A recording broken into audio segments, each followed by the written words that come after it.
Rasulillah wa ala alihi wa sahbihi wa man wala wa la hawla wa la quwwata illa billah. Kedinginan nggak Bu? Belum dingin. Nanti kalau kedinginan bisa dibuka jendelanya atau nanti bisa dimatikan. Alhamdulillah kita masih diberikan kesempatan oleh Allah untuk berlibur dan berada di tempat ini, di tempat yang mubarakah ini. Mudah-mudahan keberadaan kita di tempat ini akan senantiasa diberikan keberkahan, kedamaian, keselamatan oleh Allah Subhanahu wa Ta'ala. Amin. Ingin menyambung kajian kemarin ya. Ada fotokopian ya Bu ya? Ya. Tentang bagaimana kita harus menjadi seorang pemaaf. Dan ini sangat tepat sekali karena di tanah air ataupun di Hongkong ini masih dalam suasana Idul Fitri Lebaran ya. Sudah pada ketemu dengan teman-teman saudara-saudara semua belum? Belum. Habis zuhur nanti tari ya. Janjian gimana ya, kesempatan ini ya. Kesempatan untuk kita saling bersilaturahim, saling memaafkan. Kalau kita sulit sekali ingin memaafkan orang lain, sini ada 14 tips yang saya sampaikan ya. Kemarin saya sudah bahas nomor 1, baru 1 poin atau 2 itu kalau nggak salah kemarin ya. Jadi yang pertama, kita ada berapa menit ini? Ada 20 menit dari sekarang ya. Kalau kita sulit memaafkan teman kita, ataupun saudara kita, ataupun majikan kita, bos kita, bekas pacar kita, bekas apa lagi itu? Mantan suami kita, ya. Kok denger nama mantan suami rasanya apa Ustaz? Di sini kesel ya Bu ya. Nggak boleh, ya. Tidak boleh kita mendendam, itu nggak boleh. Ya, karena orang yang suka mendendam ya, itu akan cepat terserang penyakit samcongpeng. Betul samcongpeng ya? Apa samcongpeng itu? Jantungan. Sebaliknya orang yang berlapang dada, insya Allah hidupnya itu akan indah. Kalau hidupnya indah, akibatnya dia akan panjang umur dan banyak temannya ya. Nah ini yang kita cari. Oke, sekarang tipsnya yang pertama saya ulang kembali kalau kemarin saya sudah bahas. Coba fokus kepada kebaikannya, bukan kesalahannya. Maksudnya apa? Orang yang kita benci, supaya kita menjadi senang dan suka kepada dia ya, tolong ibu-ibu carikan kebaikannya. Tulis ya sebanyak mungkin ya, cari kebaikan dia. Katakan majikan kita lah. Ada nggak di sini yang masih dongkol dengan majikan Bu? Jangan. Kalaupun ada, nah ini caranya ya Bu ya. Tolong ambil pulpen dan ambil kertas. Lalu tulis kebaikannya. Satu misalnya, kebaikan majikan yang sering marah-marah itu kebaikannya apa kira-kira? 1, dapat gajian yang ditambah menjadi $6.666 per bulan. Tulisan yang gede ya Bu ya. Sementara teman-teman kita gajinya masih 5.555. Berapa? 4.000, belum 5.000. Tahun depan 5.000. Allahumma. Jadi tulis kebaikannya. Apalagi yang kedua, makan gratis. 3, rumah gratis, air, listrik, tulisan sampai sebanyak mungkin lah ya. Setiap minggunya dikasih duit misalnya untuk sama apa? Patadong, nambah patadong untuk makan dikasih tambahan tulisan. Walaupun dia marah-marah terus ya, tapi jangan diingat marah-marahnya, jangan. Nah, yang harus kita ingat-ingat, kita terus kebaikannya semua. Terus bila perlu jumlahnya sampai 1001 kebaikan. Tolong dicari. Setelah ditulis, panjenengan digantung di tembok itu ataupun di lemari atau di mana lah. Kemudian sering baca, bila perlu setiap hari 2 kali baca. Majikan aku ini kebaikannya 1, masih ini 2, 3, 4, 5. Insya Allah Bu, keesokan harinya kita nggak benci lagi.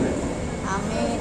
Tapi sebaliknya kalau kita menulisnya itu keburukan-keburukannya, 1 kalau ngomong koyo geledek, 2 pedes ngomongnya, 3 judes, 4 pelit, 5 pecahin gelas dipotong berapa? Potong gaji. Nah, ini akan sulit memaafkannya, akan sulit. Ya, jadi dengan siapapun lah, termasuk dengan teman kita, ya, dengan ketua organisasi, tetangga, jangan menulis keburukannya, ya. Iya, ini akan menjadi akan berubah hati kita, ya. Yang pada asalnya dongkol, ya, dengan cara seperti itu akan berubah menjadi hati yang yang cukup cemburuan, ya, dan lain sebagainya. Yang kedua, ya, kalau kita ingin mudah menjadi pemaaf, adalah akui rasa sakitnya itu di mana.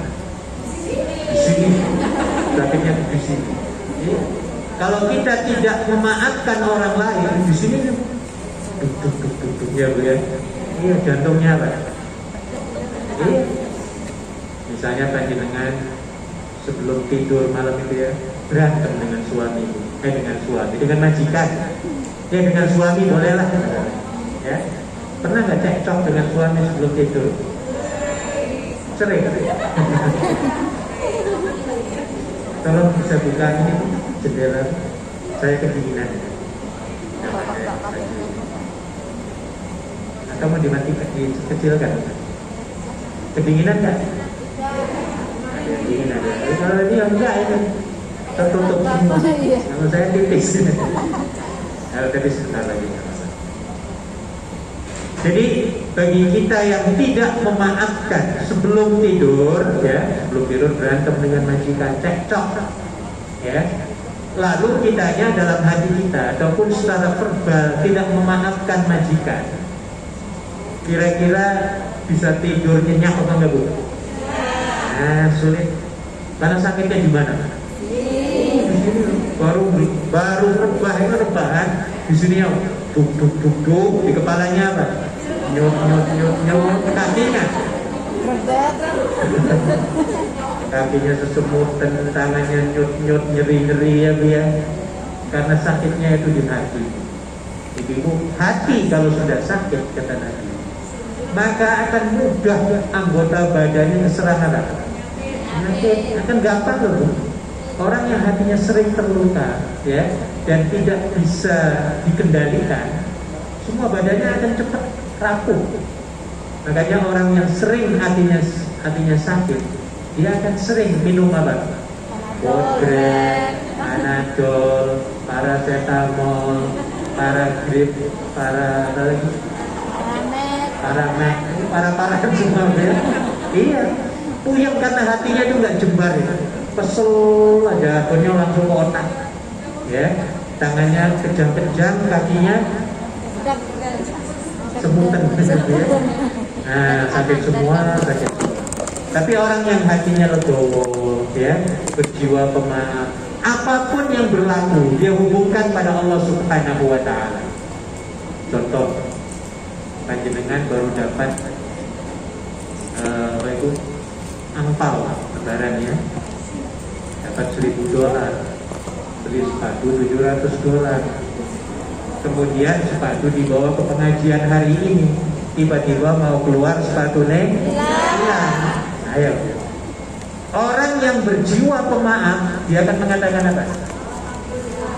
Alhamdulillah, baru sepatu yang hilang, belum lagi bojoku apa? Sudah hilang. Ya. Nah ini orang yang legowo ya Bu ya. Alhamdulillah kerjaanku masih belum hilang ya Bu ya. Kakiku belum hilang ya. Baru yang hilang apa? Sepatu mah bisa beli lagi gitu ya. Iya. Bagi orang yang berjiwa pemaaf, dia akan berpikir positif. Mudah-mudahan sepatu aku yang dicuri akan memberikan manfaat dan berguna kepada siapa? Ya pencuri. Dan bukan saja pencuri yang diuntungkan Bu kalau sepatu hilang, ya. Karena kita akan beli lagi ya Bu ya. Maka yang diuntungkan siapa? Ya toko sepatu, pabrik sepatu, tukang bikin sepatu, yang ngangkat sepatu dan lain sebagainya. Jadi ternyata banyak diuntungkan ya oleh kehilangan sepatu kita. Sementara kalau orang yang hilang tadi sepatunya kemudian tidak berlapang dada, ayo kira-kira apa reaksi dia ketika sepatunya hilang? Marah-marah, nuduh orang ini kayaknya Mbak Sutiem yang ngambil, ini kayaknya Mbak Bayem yang ngambil. Oh ini akhirnya berantem di masjid ya. Nah sudah temennya menganggap sebagai orang yang nggak benar ya, karena marah-marah terus, akhirnya teman-temannya akan menjauh kalau ketemu dengan dia ya. Kalau sudah menjauh maka dia nggak punya teman. Kalau nggak punya teman, kira-kira hidupnya seneng apa nggak Bu? Stres. Kita kalau nggak ketemu teman stres apa nggak Bu? Sudah banyak masalah ya Bu ya. Dikurung 1 minggu nggak keluar-keluar istilahnya ya Bu ya. Banyak masalah di rumah majikan, ditambah lagi dengan masalah di rumah di tanah air ya, nggak keluar lagi. Waduh, tambah apa Bu? Stres ya Bu ya. Tapi dengan cara seperti ini, duduk bersama ya, ketemu dengan teman, ketemu assalamualaikum, saling mendoakan ya, dapat mendengarkan tausiah, saya yakin Bu, semua stres, kepuyungan, kemumetan, apalagi keruwetan yang ada di sini termasuk dalam hati ya Bu ya. Dalam 1 menit panjenengan duduk kayak di sini, semuanya akan apa? Hilang, bubar ya, ambiar semua ya Bu ya. Ya, saya yakin banget. Dan ini janji Nabi Muhammad SAW. Ya, barang siapa yang keluar dari rumahnya menuju majlis, sebuah majlis di mana nama Allah disebut, maka Allah akan menurunkan as-sakinah. Ya, apa sakinah itu? Ketenangan. Wa ghasyiyatuhumur rahmah. Dan kasih sayang Allah akan meliputi kita semuanya yang ada di sini. Ya. Jadi dengan bergabung, bersilaturahmi ya, kita akan dapat melapangkan dada kita ya, akan menghilangkan keruwetan kita dan lain sebagainya. Jadi kembali ibu-ibu, kalau kita tidak memaafkan orang ya, maka yakini sakitnya itu di mana? Di sini.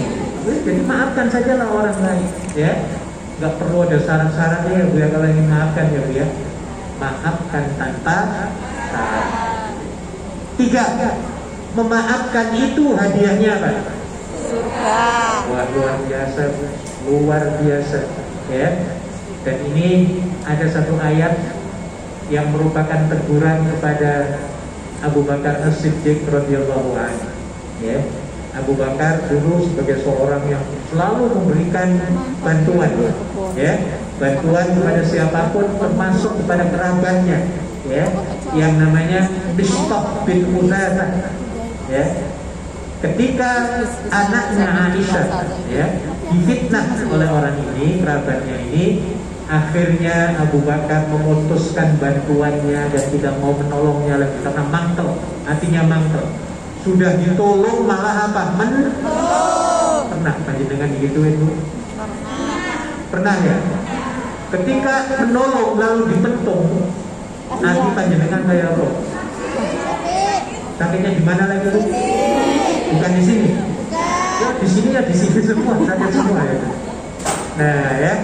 Akhirnya ketika Abu Bakar melakukan hal itu, ya sudah ditolong, orang itu mentung. Setelah mentung, akhirnya Abu Bakar memutuskan memotong, nggak membantu lagi. Saking mantelnya, saking anu di sini Abu Bakar.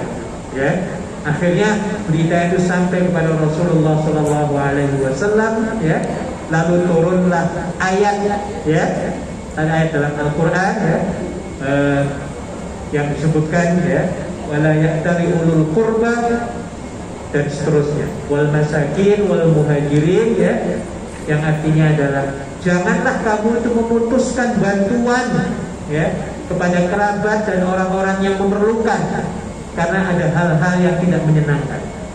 Nah, jadi setelah ayat itu turun, maka Abu Bakar mengurungkan kembali, ya, pemotongan bantuannya itu, ya, lalu meneruskan kembali menolong. Ini dengan kelapangan dada, ya.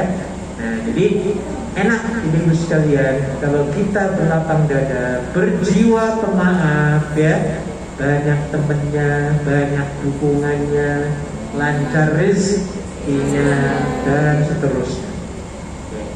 4. Apa Bu kalau kita suka memaafkan orang lain? Banyak kawan dan dukungan, jelas. Baliknya, kalau kita berjiwa sempit, tidak mau memaafkan orang, ya, malah justru, ya, orangnya akan menderita selama hidupnya. Dan biasanya orang yang seperti ini biasanya orang yang suka pelit. Tahu orang pelit tuh? Pernah jadi orang pelit begitu kan? Pernah sedikit sebentar aja ya dia. Kemudian tobat. Ternyata orang pelit itu nggak enak tuh. Nggak enak kalau nggak punya temen loh orang pelit tuh, ya. Ketemu di jalan orangnya kaya tapi pelit. Assalamualaikum.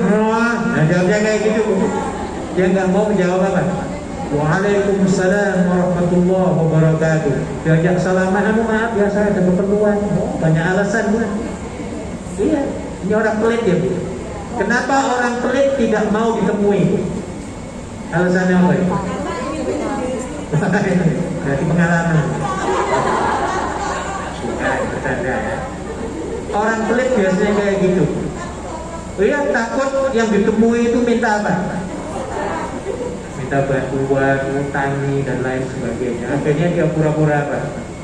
Maaf ya, saya ada ini, macam-macam alasannya, 1000 macam alasan.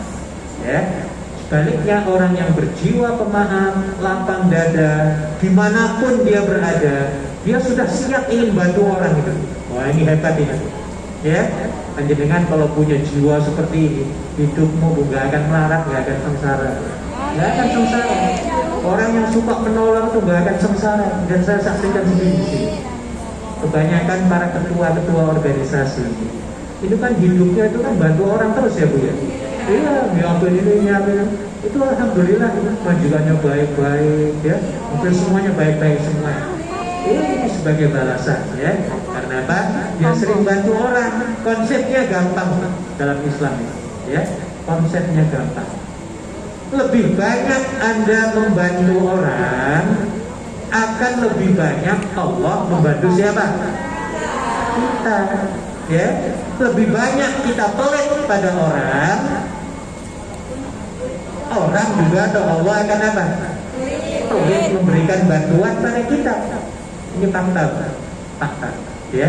Dan ditegaskan oleh Nabi Shallallahu Alaihi Wasallam dalam hadis sahih. Wallahu fi aunil abdi ma damal abdu fi auni abdi.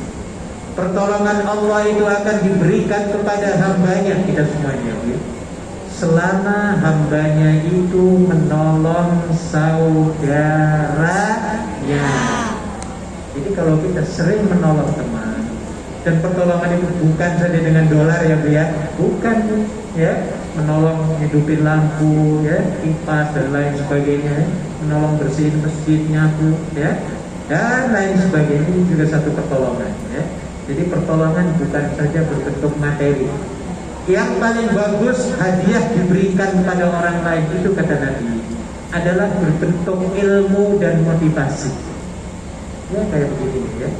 Itu paling mahal katanya. Kalimatu haqqin, ya, perkataan yang benar, perkataan yang dapat mendongkrak, membangkitkan semangat. Wah, ini namanya sedekah yang paling bagus, ya, pemberian yang paling mahal, kata Nabi. Kenapa?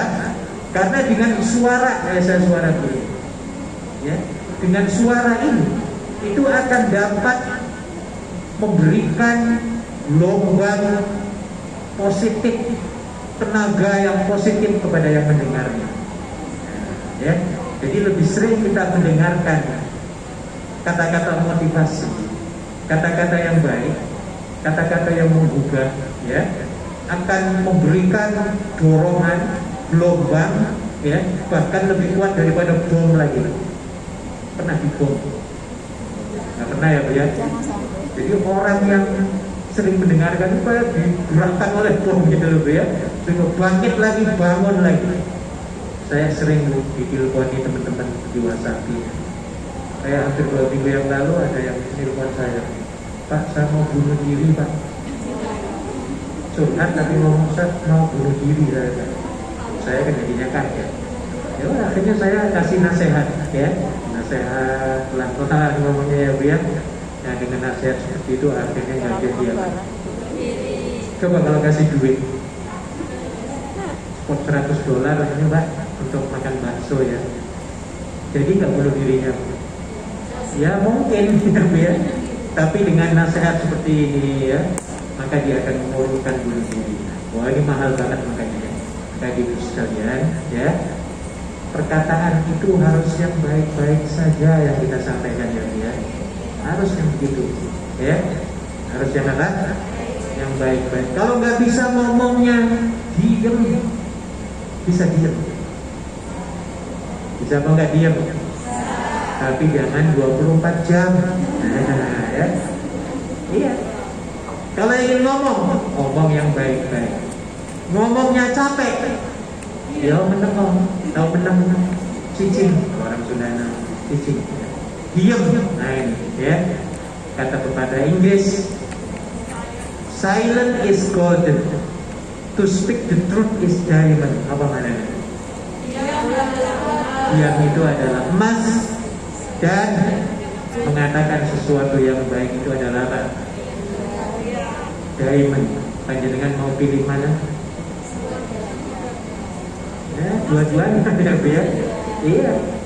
Kalau ngomongnya capek ya diam, kalau diamnya capek ya ngomong lagi, tapi ngomongnya yang apa? Yang baik-baik. Insya Allah Bu akan banyak temennya Bu, akan banyak temennya. Ngomong juga ada adabnya Bu ya, ada adabnya. Apalagi kalau kita melarang orang, sudah melarang, yang namanya juga melarang ya Bu ya. Kita kalau dilarang orang itu mangkel apa enggak Bu? Mbak jangan masuk sana. Ayo mangkel apa enggak? Makanya ketika kita melarang orang itu Bu, bahasanya harus yang paling sangat halus. Ngerti sangat halus?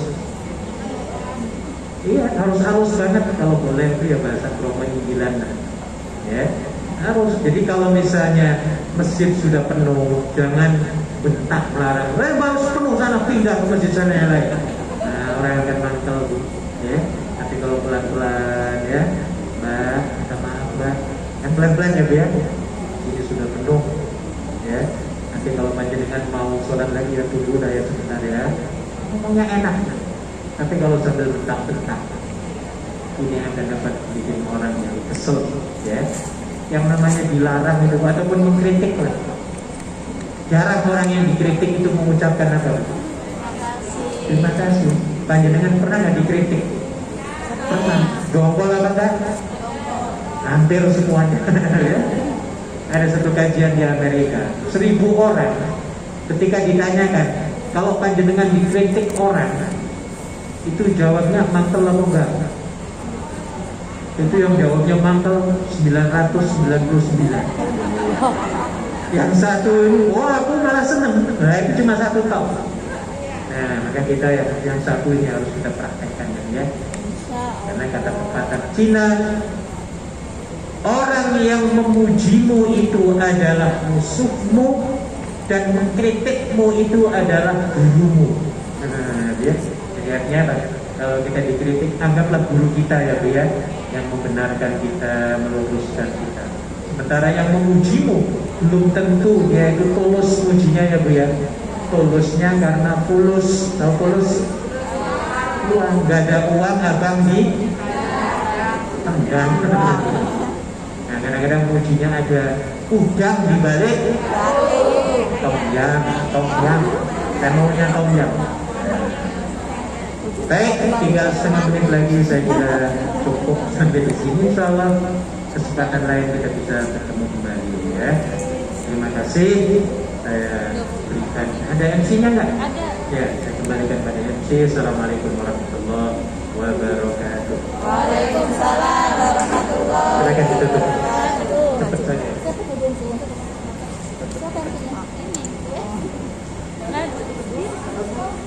Demikian tausiah yang disampaikan oleh Bapak, mudah-mudahan bermanfaat bagi kita semua. Acara selanjutnya langsung doa dan acara langsung ditutup. Assalamualaikum warahmatullahi wabarakatuh.